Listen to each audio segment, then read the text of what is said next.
Hello everyone, Radhe Radhe सभी को। मैं आ गई हूँ आज आप सबके favourite story advocate Anjali Awasthi का न्यू एपिसोड लेकर। आज का एपिसोड बहुत इंटरेस्टिंग होने वाला है फ्रेंड्स, साथ ही बहुत ही दिलचस्प होने वाले। तो वीडियो में एंड तक बने रहने के लिए प्लीज़ वीडियो को लाइक करिएगा, सब्सक्राइब करिएगा और बेल आइकन को प्रेस करना ना भूलेगा फ्रेंड्स।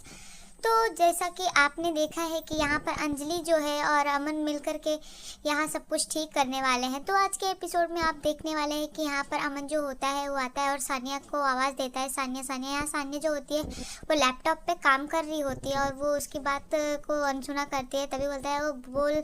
सानिया समझ में नहीं आता तो सानिया जो होती है बोलती है क्या बोलूँ। तभी सानिया बोलती है कि मुझे तुझसे बात नहीं करनी क्योंकि इतनी प्यारी भाभी थी और तुमने वहाँ पे कोर्ट में जा कर के सब कुछ इधर उधर कर दिया और तुमने जो किया वो ठीक नहीं है। तो यहाँ पे अमन जो होता है वो मस्करी करते हुए उसको समझाता है कि देख ऐसा कुछ नहीं होने वाला, सब ठीक हो जाएगा। तभी यहाँ पर भाई बहन में वो मस्ती होने लगती है और यहाँ पर अमन जो होता है वो सानिया का बाल खींचने लगता है। तो वो बाल खींचता है तो सानिया बोलती है छोड़ भाई। तभी होता है कि बहन का बाल खींचना तो भाई का हक होता है। यहाँ पर वो बात करते रहते हैं। तभी जो अमन होता है वो यहाँ पर बोलता है कि यहाँ पर अमन की जो दूसरी बहन होती है वो भी आ जाती है और तभी वो मस्करी करते रहते हैं। तो यहाँ पर अमन जो होता है बोलता है कि अच्छा अगर मैं चाहूँ सब कुछ ठीक हो जाए। तो बोलते हैं वो कैसे, अगर तभी वो लोग बोलते हैं कि ये कैसे होगा। तभी बोलता है अगर मैं इस घर की दोनों बहुओं को लेकर आऊँ तो वो लोग खुश हो जाते हैं और बोलते हैं कैसे। तो बोलता है बस देखते जाओ। यहाँ दूसरी तरफ देखेंगे कि जो पद्मा होती है और यहाँ पर जो अंजलि की माँ होती है वो देख रही होती है। अंजलि बार बार इधर उधर करती रहती है तो उनकी माँ जो होती है पूछती है कि क्या हुआ, तू बार बार इधर उधर करके ये कुछ बताएगी। तो अभी यहाँ पर पद्मा जो होती है वो बोलती है कि इस दिमाग में कुछ चल रहा है, अभी आप चुप रहिए। तो यहाँ दूसरी तरफ देखेंगे कि अमन जो होता है वो अपनी बहनों के साथ में यहाँ पर प्लान किया होता है, जहाँ पर वो पूछ रहा होता है कि गिनी भाभी क्या क्या देती थी अभय के लिए। तो वो लोग बताई होती है कि कार्ड्स देती थी और गिफ्ट देती थी। तो वो सारे गिफ्ट और कार्ड जो गिनी ने दिए होते हैं वो सारे बेड पे फैला देता है, जहाँ पर अभय आता है और देखता है कि ये सब तो गिनी का दिया हुआ है। तो यहाँ पर वो सब चीज़ें सोच रहा होता है और परेशान होता है और हटाता है, ये सब चीज़ों को गुस्से में फेंक रहा होता है। तभी यहाँ पर अंजलि जो होती है वो भी अपना काम कर देती है और यहाँ पर वो मैसेज कर देती है जहाँ पे गिनी की वॉइस में होती है। और जैसे ही वो मैसेज आता है यहाँ पर अभय खोलता है तो वो देखता है कि गिन्नी की वॉइस में और बोलता है इस नंबर से किसका आया है। तो नंबर नहीं पहचानता और जैसे सुनता तो वहाँ पर गिन्नी की वॉइस होती है जिसमें गिन्नी अपने प्यार का इजहार करती है और बोलती है कि मैंने सिर्फ तुम्हें चाहा, तुमने चाहे जो भी कुछ किया मेरे साथ, लेकिन तुमने धक्के मारकर भले मुझे घर से निकाल दिया, मुझे सब कुछ याद नहीं, लेकिन मुझे सिर्फ ये एक चीज़ याद है कि मैं तुमसे प्यार करती हूँ और आखिरी दम तक करती रहूँगी। शायद ही मेरे जीवन का आखिरी पल है। और ऐसे सैड भरे वॉइस होते हैं कि यहाँ पर जो अभय होता है वो उसको तकलीफ़ होती है, वो गिल्ट में रहता है। और यहाँ पर जो अमन होता है और उसकी बहन सानिया और जो भी बहनें होती है वो भी वहाँ पर खुश हो जाती हैं और वो बोलती है कि गिन्नी भाभी की आवाज़ कैसे आई अमन भाई। तो यहाँ पर अमन जो होता है वो बताता है कि ये सब AI का कमाल है और बस सब तुम देखते जाओ। तो बोलते हैं ये कैसे हो गया। तो यहाँ पर बोलता है कि अब देखते जाओ। यहाँ पर तभी देखता है कि अभय जो होता है वो अपनी फीलिंग्स छुपा नहीं पाता है। ऐसे वॉइस सुन करके उसको तकलीफ़ होने लगती है और वो गिन्नी के लिए प्यार जो करता है वो फील करना लगता है। यहाँ पर उसको तकलीफ़ होती है और वो गिन्नी को मिस करते हुए बोलता है कि आई लव यू बोलना चाहता है वो गिन्नी को, लेकिन वो बोलते बोलते रुक जाता है। तभी यहाँ पर जो अमन होता है और उसकी बहन वो खुश हो जाते हैं क्योंकि यहाँ पर फाइनली अभय को एहसास हो गया है गिन्नी के प्यार का। तो वो खुश होते हैं। तो यहाँ पर वो बोलते हैं कि अब देखो आग लग गई है, अब कल इससे भी बड़ा होगा, धमाका होगा। तो यहाँ पर उसकी बहनें जो होती हैं बोलती हैं कि ऐसा क्या होने वाला है। यहाँ दूसरी तरफ यहाँ पर जो अंजलि ने काम कर दिया होता है, जैसा कि मैसेज भेजा होता है, तो उसकी माँ पूछती है। तो यहाँ पर अंजलि बताती है कि ये समझ लीजिए कि आपके बड़े दामाद का दिल सूखा दरिया हो गया, तो उसको भरने के लिए सब कुछ कर रहे हैं। तो यहाँ पर वो खुश हो जाते हैं।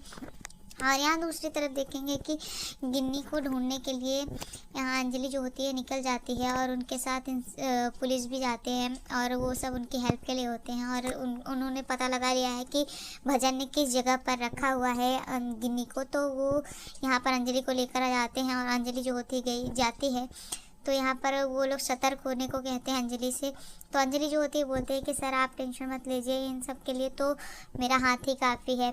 तो हमारे लिए कोई पिस्टल नहीं। तो बोलते हैं हाथ ही काफ़ी है सर, तो क्योंकि आपको पता है ना कि हम कोर्ट में मेरी बात चलती है और कोर्ट के बाहर मेरा हाथ, ये तो सबको ही पता है। तो यहाँ पर वो बोलते हैं ठीक है, यहाँ पर वो चौकन्ना हो जाते हैं। दूसरी तरफ देखेंगे कि ये तुरंत प्लान करते हैं, और जैसे ही प्लान करते हैं तो यहाँ पर जो अंजलि होती है वो वहाँ पर जाने लगती है। तभी भजन के जो गुंडे होते हैं वो अंजलि को रोक लेते हैं और बोलते हैं कि कहाँ, तो कौन है तू?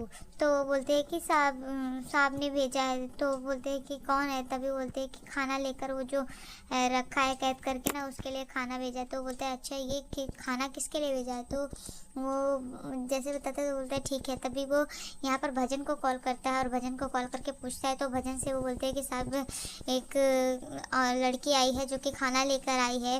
तो वो बोलता है कि हाँ। तभी वो बोलता है बात कराओ। जैसे ही बात करते हैं, यहाँ पर जो अंजलि होती है अपनी बात को वहाँ पर घुमाते हुए बताती है, और वो अपनी पहचान छुपाते बोलते हैं कि हम जमुनिया बोल रहे हैं। तो बोलते हैं किसने भेजा है? तो यहाँ पर वो बोलती है कि सर हमको यहाँ पर युवराज ठाकुर ने भेजा है। तो वो युवराज का नाम लेते हो। तो बोलता है ठीक है ठीक है, और वो वहाँ पर उसको बोल देता है जाने के लिए। और अपने यहाँ पर जो आदमी को रखा होता है उससे बोलता है कि ठीक है जाने दो। और जैसे अंजलि लेकर के थोड़ी देर जाती है, यहाँ पर भजन को तुरंत याद आ जाता है कि अरे ये तो मैंने क्या ही कर दिया, क्योंकि उसको पता है कि जहाँ पर मैंने गिन्नी को छुपाया है वहाँ पर युवराज को भी ये चीज़ें पता नहीं। तो वो सोचता है और दिमाग पे जोड़ देता है कि यहाँ पर युवराज ठाकुर को भी नहीं पता, तो ये कैसे है। तो यहाँ पर वो फिर से तुरंत अपने आदमी को फ़ोन करता है और उसको फ़ोन करके बोलता है कि उसको मैंने नहीं भेजा, उसको जाने मत देना। तो यहाँ पर उसका आदमी जो होता है वो अंजलि को आवाज़ लगाता है ये रुक, और तभी बोलता है अंदर नहीं जाने का। तो यहाँ पर अंजलि जो होती है वो सतर्क हो जाती है और वो जाने लगती है। यहाँ पर गुंडे से हाथापाई होने लगते हैं। तभी वहाँ पर पुलिस जो होता है वो आकर के यहाँ पर उस आदमी के ऊपर गन रख देता है। लेकिन यहाँ दूसरी तरफ देखेंगे, यहाँ पर जो भजन का आदमी होता है वो पुलिस को धक्का मारता है और वो वहाँ पर नीचे गिर जाते हैं, और तभी वो वहाँ पर भागने की कोशिश करता है। तो यहाँ पर अंजलि जो होती है वो यहाँ पर आ जाती है, और अंजलि और उसके बीच में काफ़ी फाइटिंग होती है। और तब भी वो यहाँ से जाती है और अंदर की तरफ वो गिरने को आवाज़ लगाती है। वहाँ पर भी कुछ गुंडे होते हैं जिससे कि अंजलि से हाथापाई होती है, और अंजलि उन गुंडों को मार कर गिरा देती है। और यहाँ पर वो फिर आवाज़ देती है दीदी दीदी आप कहाँ हो, और वो ढूंढ रही होती है। यहाँ दूसरी तरफ जो गिन्नी होती है वो बांध कर उसको छुपा कर रखा हुआ होता है जैसा कि युवराज ने। तो उस अड्डे पर यहाँ पर अंजलि पहुँचती है और आवाज़ लगाती है, तो देखती है कि गिन्नी को बांध के रखा है। तभी गिन्नी उसको छुड़ाती है और गिन्नी और अंजलि गले लग जाते हैं। और यहाँ पर वो पूछती है दीदी आप ठीक तो हो। तो आज के एपिसोड में इतना ही फ्रेंड्स, मिलते हैं आपसे नेक्स्ट एपिसोड में, जहाँ पर आप देखने वाले हैं कि अमन और अंजलि के बीच में प्यार पनप चुका है और सब कुछ ठीक हो गया है। तो यहाँ पर अमन अंजलि सब कुछ ठीक कर रहे हैं। तो जैसे ही वो एक अच्छे से डेट पे जाते हैं, तो यहाँ पर आप देखेंगे कि एक जो सर्वेंट होता है वो वहाँ पर जूस लेकर आता है, और जैसे ही वो यहाँ पर देता है तो यहाँ पर वो अंजलि के ऊपर वार करने वाला होता है। तो अमन जो होता है उसे रोक लेता है। सो नेक्स्ट एपिसोड में ऐसा ही फ्रेंड्स, तब तक के लिए bye bye, Radhe Radhe, take care. और अगर वीडियो पसंद है तो प्लीज़ वीडियो को लाइक करिएगा, सब्सक्राइब करिएगा, बेल आइकन को प्रेस करना ना भूलिएगा। राधे राधे।